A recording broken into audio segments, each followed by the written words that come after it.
नमस्ते, प्रणाम, जय श्री राम दोस्तों। मेरा नाम पूजा मिश्रा है। हमारे चैनल का नाम पूजा मिश्रा दिव्य गीत है। आप लोगों को तहे दिल से स्वागत और अभिनंदन करती हूँ अपने चैनल पर। आप लोगों को मैं एक बहुत ही प्यारा बेटी विवाह गीत सुनाने जा रही हूँ। अगर हमारा गाना अच्छा लगे तो ज़्यादा से ज़्यादा शेयर करिए, लाइक और सब्सक्राइब करिए। ऐसे अपना प्यार दुलार आशीर्वाद बनाए रखिए। Thank you.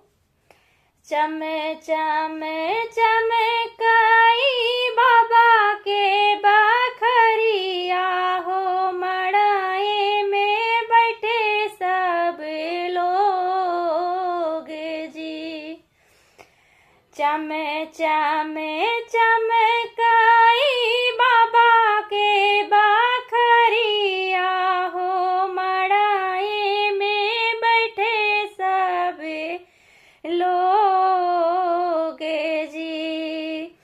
आधे माड़वा बैठे भैया से भतीजेवा, आधे में ससुरे के लोग जी।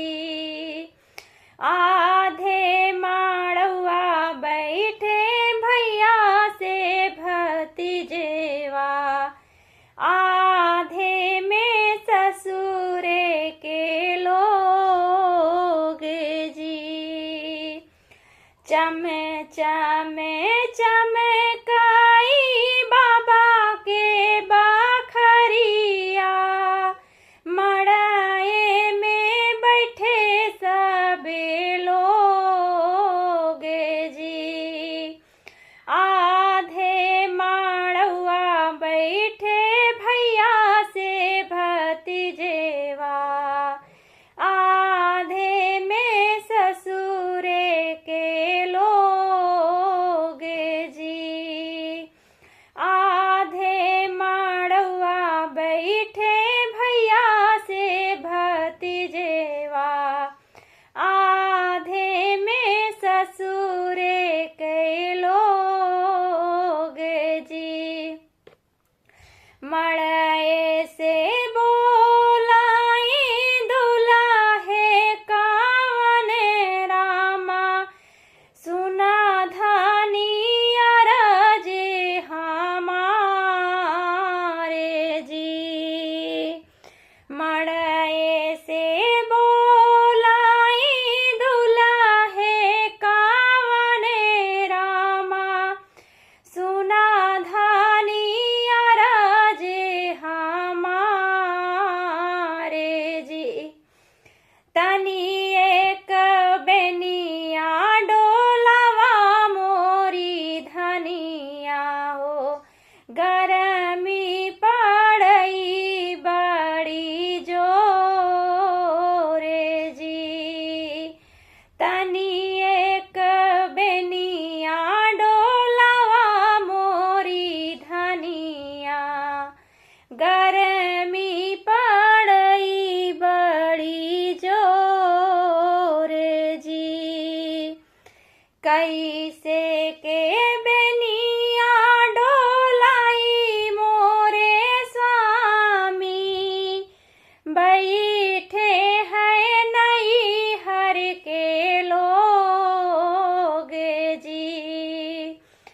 कैसे के बेनिया डोलाई मोरे स्वामी, बैठे हैं नई हर के लोग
तोहरी धियावा सासु चौके पे छोड़बई हो कैले बई दूसरा बियाह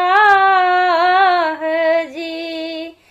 तोहरी धियावा सासु चौक पे छोड़बई हो कैले बई दूसरा बियाह जी। इतनी बचन सुनी बेटी हो कावन रानी उठे है चुनरी फहराए जी। इतनी बचन सुनी बेटी हो कावन रानी उठी है चुनरिया फहराए जी।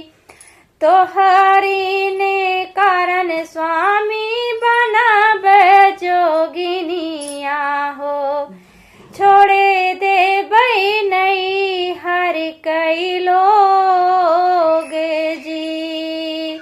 तोहरी ने कारण स्वामी बन बई जोगिनिया हो छोड़े बई नहीं हर कई लोग जी। तोहरी ने कारण स्वामी बनब जोगिनिया हो छोड़े दे बई नहीं हरे कई लोग जी। Thank you.